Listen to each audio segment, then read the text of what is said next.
कुछ मैच नहीं चल रहे हैं, लेकिन आज का जो मुकाबला था उसमें साई सुदर्शन की एक इफेक्टिव नॉक हमें देखने को मिली। नहीं, मैच बना दिया था रिद्धिमान साहा ने, और साथ ही साथ साई सुदर्शन की आपने बात की भाई, पहले 6 ओवर में 67 बना दिए थे, एक ही आउट हुआ था ना गिल, उसके बाद मोमेंटम आपके पास था। लेकिन जो मिडिल ऑर्डर का कोलैप्स, हम बार बार वही बात कर रहे थे कि भाई जीटी को ना मिडिल ऑर्डर का उस तरीके से साथ मिला नहीं। और अगर मैं मिडिल ऑर्डर देखूं ना आज बैटिंग में, तो वहां पर हमने देखा कि भाई चाहे जो पारी है रिद्धिमान साहा ने 39 जरूर बनाई, लेकिन उसके बाद शुभमन गिल का फ्लॉप, उसके बाद आजमतुल्ला उमर जई, इनसे बड़ी उम्मीदें रहती है, लेकिन ये भी एक रन बना पाए।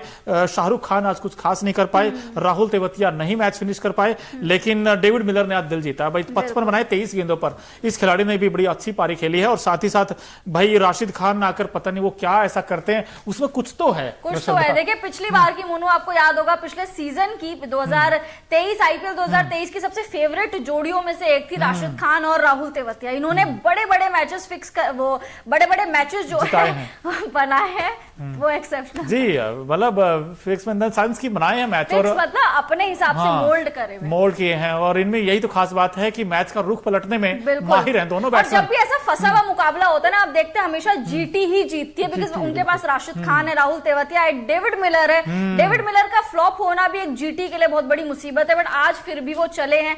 आज तो मुझे लगा जब डेविड मिलर का विकेट गया, मुझे लगा यहां से मैच फिर से डीसी के पाले में चला गया। बिल्कुल, लेकिन आप राशिद खान की तारीफ कर रहे थे भाई, इसी सीजन में अगर आप देखें ना, राजस्थान रॉयल्स को हराया था इन्होंने आखिरी गेंद पे चौका लगाकर। भाई राशिद खान आपको याद होगा इस सीजन में भी शॉट्स की तो मैं बहुत बड़ी दीवानी हूं, जिस तरीके से माही का स्नेक शॉट इनके सांप जैसे घुमाते हैं ना, स्नेक शॉट इनका पिछले साल भी बड़ा फेमस हुआ था, और इनके स्नेक शॉट की मैं बहुत ज्यादा बड़ी फैन हूं, आज हमें देखने को मिला। तो जबरदस्त पारी खेली है राशिद खान ने, हालांकि जीत नहीं दिला पाए। ट्रिस्टन स्टब्स ने आई थिंक वो 5 रन रोक दिए, एक छक्का रोक दिया था, 5 रन रोक दिए थे, वो बहुत बड़ा डिफरेंस क्रिएट कर गया। आई थिंक हो सकता है टर्निंग पॉइंट हो जाए मैच का, जिस तरीके वो फील्डिंग गजब की थी, और वहां पर 5 रन रोके, हारे भी कितने से ही हैं, 3 या 4 रन से तो आ रहे, 4 रन से तो आ रहे, चौका ही चाहिए था, बट नहीं हो पाया। अब ऐसे में श्रद्धा क्या लगता है, अब गुजरात टाइटंस का प्लेऑफ में पहुंचना मुश्किल हो गया? देखिए अब तो बहुत ज्यादा मुश्किल हो गया, आपको 16 पॉइंट्स चाहिए क्वालिफाई करने के लिए, और कितने अगर जीतती भी है तो एक अच्छे मार्जिन से जीतने पड़ेंगे, क्योंकि राजस्थान का जो नेट रन रेट है वो भी माइनस में, हालांकि डीसी का भी माइनस में है, बट डीसी एटलीस्ट थोड़ा सा ऊपर आ गई है गुजरात टाइटंस से, तो थोड़ा सा डीसी का विल पावर बढ़ेगा, बट गुजरात टाइटंस को सोचना पड़ेगा यार, घर जाके पेन पेपर लेके नेहरा जी वाला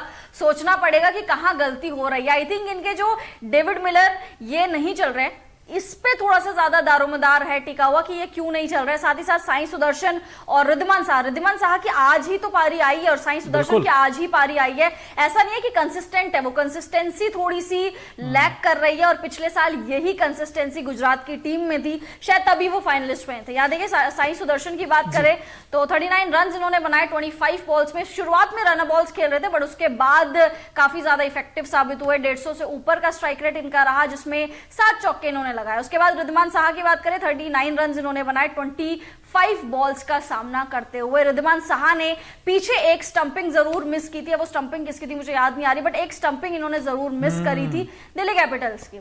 तो बड़ा ही इफेक्टिव मैच रहा, बहुत अच्छे चौके छक्के हमें देखने को मिले। ऋषभ पंत की बढ़िया पारी देखने को मिली। ऋषभ पंत ने स्टंपिंग में भी एक शायद शाहरुख खान का कैच पकड़ा था, if I am not wrong, Shahrukh Khan का एक कैच पकड़ा था, वो बड़ा ही जबरदस्त कैच था। मतलब वो था ना ब्लिंक ऑफ एन आई, मतलब इतनी जल्दी उन्होंने कैच पकड़ लिया कि समझ ही नहीं आया। तो I think T20 world cup 2024 के लिहाज से ये बहुत ही ज्यादा बेहतरीन है। साथ ही बापू आज चले हैं भैया, 66 रन उन्होंने बनाए हैं बापू ने, अक्षर पटेल ने, साथ ही 3 कैच भी पकड़े हैं, वो भी बहुत ज्यादा जबरदस्त है, और एक शायद विकेट भी उन्होंने चटकाया। तो बापू का जलवा देखने को मिला, 66 रन बनाए हैं 43 बॉल्स में, और 150 से ऊपर का स्ट्राइक रेट यार, वो बेहतरीन है। भाई वाइटल रोल रहा है अक्षर पटेल का इस बड़ी जीत में।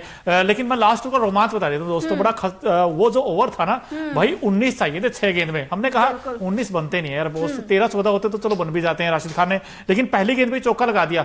जैसे वो आपने बताया ना कैच बड़ा मुश्किल कैच था, लेकिन उन्होंने पकड़ा वो कैच बाउंड्री लाइन पर।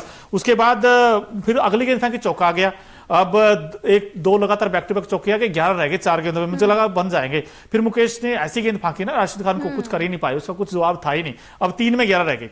अगली गेंद कोई रन नहीं, 2 में 11, फिर वो रोमांच आ गया, हमें लगा यार क्या हो सकता है, वो लो जी छक्का लगा दिया राशिद खान ने। हमको तो लग रहा था इवन कि सुपर ओवर तक जाएगा, सुपर, फिर तीनों रिजल्ट पॉसिबल हो गए कि यहाँ से गुजरात भी जीत सकती है, दिल्ली भी जीत सकती है और सुपर ओवर भी हो सकता है। लेकिन जो लास्ट गेंद फेंकी ना, बड़ी गजब की गेंद फेंकी थी यार, उस पर लेंथ डिलीवरी थी, हालांकि राशिद खान कुछ कर नहीं पाए और ये मुकाबला दिल्ली 4 रनों से जीत गया। मोनू ये वाला 20वां ओवर नहीं, जो गुजरात टाइटंस से 20वां ओवर डाला वो भी बड़ा इफेक्टिव था, क्योंकि 20वें ओवर में मोहित शर्मा को ऋषभ पंत ने 31 रन 31 रन जो है मार दिए थे। सबसे महंगा, आई थिंक सेकंड महंगा आपने सही याद दिलाया मुझे भाई, मोहित शर्मा ने इतिहास रच दिया है। आईपीएल में सबसे ज्यादा रन कंसीड रन करने वाले मोहित शर्मा बन गए, 73 4 ओवर में। उससे पहले बासित थम्पी थे, लेकिन उनको भी पीछे छोड़ दिया मोहित शर्मा ने। भाई बहुत महंगे गेंदबाज मोहित शर्मा बिल्कुल एक इनके सुप्रीम बॉलर माने जाते थे शमी के साथ, तो आज देखिए कितनी ज्यादा पिटाई हुई है। और आई थिंक ये ऋषभ पंत के लिए बहुत ही ज्यादा बेहतरीन है। आज उन्होंने हेलीकॉप्टर, मिनी हेलीकॉप्टर, लेट के, गिर के, हर जगह रन, उनकी गाबा वाली इनिंग याद आ गई ऋषभ पंत की आज मुझे। जिस तरीके से वो उनका एक सिग्नेचर शॉट बन जाता है ना, गिरते गिरते वो छक्के मार देते हैं, एक हाथ से छक्के मार देते हैं, तो वो आज देखने को मिला। बिल्कुल, अगर आप तारीफ कर ही रहे हैं ऐसे प्लेयर की, तो भाई आपको आज दिखाई देते हैं। भाई वैसे आप गैस भी कर सकते हो कौन प्लेयर होगा ये। भाई हमारा खास सेगमेंट है Okinawa effective player of the match कौन है, क्योंकि जो ओकिनावा की स्कूटी है वो कोस्ट इफेक्टिव तो है ही है, माइलेज बड़ा शानदार देती है, 7 से 8 कलर में आती है, वैसे आप खरीद भी सकते हैं। तो Okinawa effective player of the match कौन है, देख ही लेते हैं भाई। जो श्रद्धा तारीफ कर रही थी उस प्लेयर की, ये लीजिए आपके सामने ऋषभ पंत इस बंदे का नाम है, और captain leading from the front कहते हैं। आज 88 बनाए और नॉट आउट रहे, अच्छी बात ये थी सिर्फ 43 बॉल्स में। और जो पिछली पारी में हम थोड़ी सी सवाल उठा रहे थे कि स्लो पारी थी, आज उसकी भरपाई कर दी, आज उसकी भरपाई कर दी। बिल्कुल, पिछले बार हम बहुत ज्यादा सवाल उठा रहे थे, हम ही दोनों थे, हम क्या पूरा भारत सवाल उठा रहा था कि कितनी जो आप रन बॉल्स खेल रहे हैं, बट आज आई थिंक उन्होंने 88 नॉट आउट लौट के सबके मुंह पे तमाचे मार दिए, सारे ट्रोलर्स को जवाब दे दिया और अपनी दावेदारी ठोक दी है T20 वर्ल्ड कप 2024 में। साथ ही साथ दिल्ली कैपिटल्स के लिए सबसे ज्यादा रन बनाने वाले खिलाड़ी भी बन गए हैं, और आईपीएल 2024 में सबसे ज्यादा मतलब रन्स बनाने वाले विकेट कीपर खिलाड़ी भी बन गए, विकेट कीपर बल्लेबाज भी बन गए। आपने बड़ा अच्छी बात बोली कि T20 वर्ल्ड कप के लिए भाई ये तो वैसे तो पक्के ही थे, ऋषभ पंत ही खेलेंगे। और बता दिया कि और कौन है मेरे से। और भाई मैं इन्होंने ये बता दिया कि मैं बहुत आगे चला गया हूँ विकेट कीपिंग की रेस में। लेकिन मैं एक बात कहना चाहता था, अगर सोचिए आप दोस्तों, अगर ये मैच जो जीतने वाला था वो मैच हैदराबाद के खिलाफ, अगर वहां पर ऋषभ पंत बड़ी पारी खेल देते और ऐसी पारी खेलते जैसे अब खेली, लेकिन वो 35 से 45 जरूर बनाए थे और मैच नहीं जीत पाए थे। सोचिए अगर वहां पर 11 ओवर में सिर्फ 70 रन के आसपास आए, अगर वो उस मैच में ऋषभ पंत कुछ ऐसी पारी खेलते तो जीत आ जाती। भाई 2 पॉइंट आज देखिए कहां तो बिल्कुल यार, देखिए एक एक मैच का फर्क पड़ता है, 2-2 पॉइंट्स का फर्क पड़ता है। आई थिंक अगर ये आपने बड़ा सही कहा कि अगर उस टाइम पे भी ऋषभ पंत ऐसे ही खेलते तो आई थिंक आज जो मतलब डीसी की टीम है वो थोड़ा सा और ऊपर उठती और 2 पॉइंट और उनके खाते में होते, और फिर ये वही वाली सिचुएशन आ जाती कि एलएसजी और सीएसके का जो हाल है वैसे ही दिल्ली का भी हो जाता और टॉप 4 में जा सकती, हालांकि अभी भी जा सकती दोस्तों। लेकिन ये जो बड़ी जीत आई है उसमें बहुत सारे रोल्स रहे, कई ऐसे खिलाड़ी भी हैं जैसे आपने बताया अक्षर पटेल की वो पारी और साथ ही साथ 3 कैच। भाई आपको क्या लगता है ऋषभ पंत की वो जो पारी थी वो सबसे दमदार थी इस मैच में, या आपको लगा कि यार किसने इंप्रेस किया, अक्षर पटेल या पंत? आप कमेंट कीजिए, तब तक आपको कमेंट लेते हैं, आपको वैसे किसने इंप्रेस किया? देखिए मुझे तो यार ऋषभ पंत ने बहुत ज्यादा इंप्रेस करा, बट बापू ने उस ऋषभ पंत ने देखिए टीम इंडिया के लिहाज से अगर मैं बोलूं तो उन्होंने इंप्रेस किया, बट बापू ने इसलिए ज्यादा किया क्योंकि अक्षर पटेल की आपने जगह के साथ भी छेड़छाड़ किया, आपने उनको आज फ्लोटर की तरह पे यूज किया, उनको 3 नंबर खिलाया, जबकि किसी को उम्मीद नहीं थी, इतना बड़ा सरप्राइज किसी को पता नहीं था कि आने वाला है दिल्ली के खेमे से।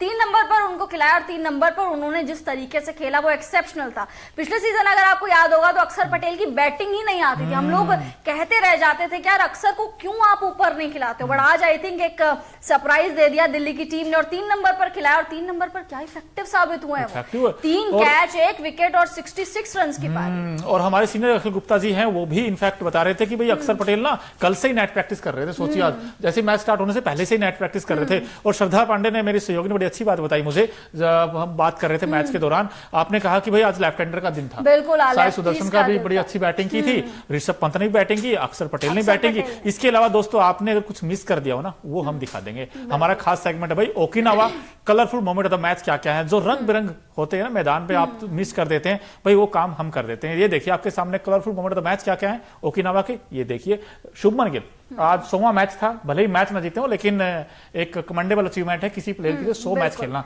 और ये दिल्ली का जो क्राउड आया था रंग बिरंगे, और ये भाई ढोल नगाड़े बजे बिल्कुल, देखिए भांगड़ा ढोल नगाड़े बजे और बजने भी चाहिए। देखिए शुभमन गिल 100th मैच खेल रहे थे अपने आईपीएल का, यादगार नहीं बना पाए बट कोई बात नहीं, ये ऑडियंस चेयर कर रही है दिल्ली कैपिटल्स दिल्ली की जनता खुश आज। बिल्कुल, दिल्ली की जनता भैया आज अच्छे से छोले भटूरे खा के सोएगी, क्योंकि आज दिल्ली ने बड़ी इफेक्टिव पारी खेली है। साथ साथ कप्तान ने लीडिंग फ्रॉम द फ्रंट का काम किया है, कप्तानी तो करी है, बल्लेबाजी भी की है, स्टंपिंग भी की है। तो आई थिंक आज तीनों बॉक्सेस में ऋषभ पंत ने टिक कर दिया, और तीनों बॉक्सेस में टिक करने के बाद ऋषभ पंत ने अब T20 वर्ल्ड कप 2024 में विकेट कीपर बल्लेबाजों की जो रेस है उसमें आई थिंक ऋषभ पंत ने डीके को भी अब पछाड़ दिया है, क्योंकि सबसे पहला जो ऑप्शन है वो ऋषभ पंत ही आने वाले हैं। तो सबस इनकी बात इसलिए की जाएगी क्योंकि आखिरी में जो उन्होंने छक्का रोका था, 5 रन इन्होंने जो अपनी टीम के लिए बचाए थे, आई थिंक वो बहुत ज्यादा डिफरेंस क्रिएट कर गया। क्योंकि आप जानते हैं जब 19वां या 20वां ओवर होता है उस टाइम पे आपके लिए एक एक रन बहुत ज्यादा